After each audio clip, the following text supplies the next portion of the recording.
Now, Palestinian militant group Hamas has signaled its rejection of Israel's latest truce proposal and called for a comprehensive deal to end this 18-month-long war.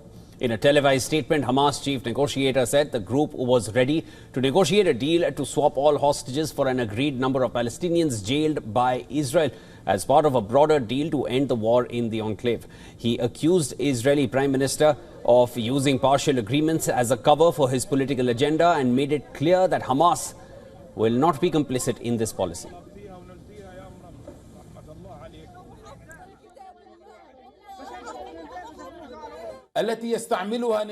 The partial agreements used by Netanyahu and his government are a cover for his political agenda based on the continuation of war, genocide and starvation, even if the price is sacrificing all of his own prisoners, and we will not take part in implementing this policy.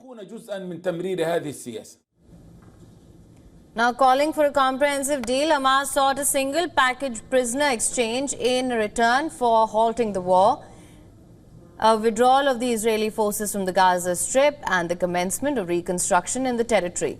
According to a Hamas source, the group sent a written response to mediators on Israel's latest proposal for a 45-day ceasefire that demanded the release of 10 living hostages held by the group. It also assured of freeing 1,231 Palestinian prisoners from Israeli jails. And along with the entry of humanitarian aid into Gaza, the proposal also called for Hamas to disarm to secure a complete end to the war.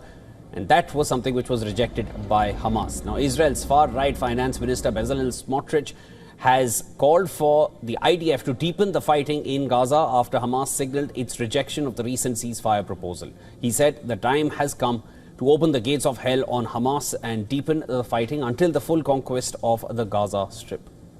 Now, this is Gaza. Rescuers said the new Israeli airstrikes killed at least 40 people, most of them in camps from displaced civilians, as Israel pressed its offensive in the Palestinian territory.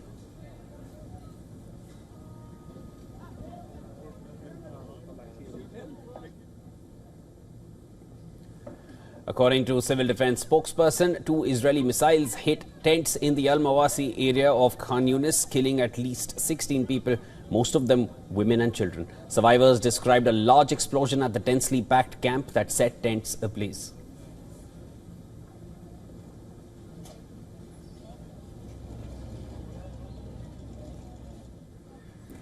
While Israeli strikes on 2 other camps killed 9 people, 7 of them in the northern town of Beit Lahia. Separately, the civil defense reported 2 attacks in Jabalia that killed 13 people, while 2 people were killed in the Israeli shelling in the Gaza city.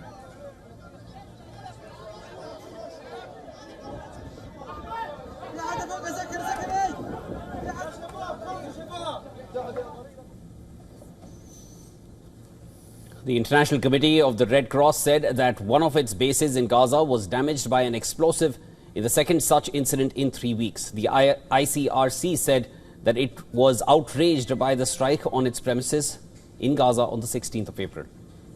Meanwhile, the Emir of Qatar in his visit to Moscow discussed the situation in Gaza with Russian President Vladimir Putin. He blamed Israel for the collapse of the January ceasefire, which Qatar, Egypt and the United States helped mediate.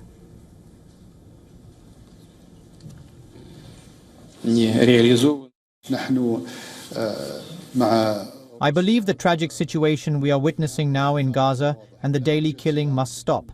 As you know, we reached an agreement several months ago, but unfortunately, Israel did not abide by this agreement.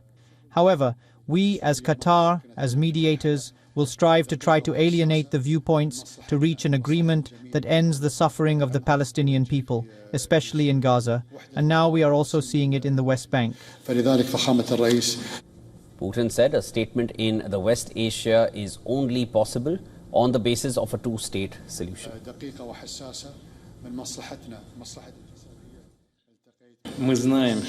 A lasting settlement can only and exclusively be achieved on the basis of the UN resolutions, including by creation of the 2 fully fledged states in the first place.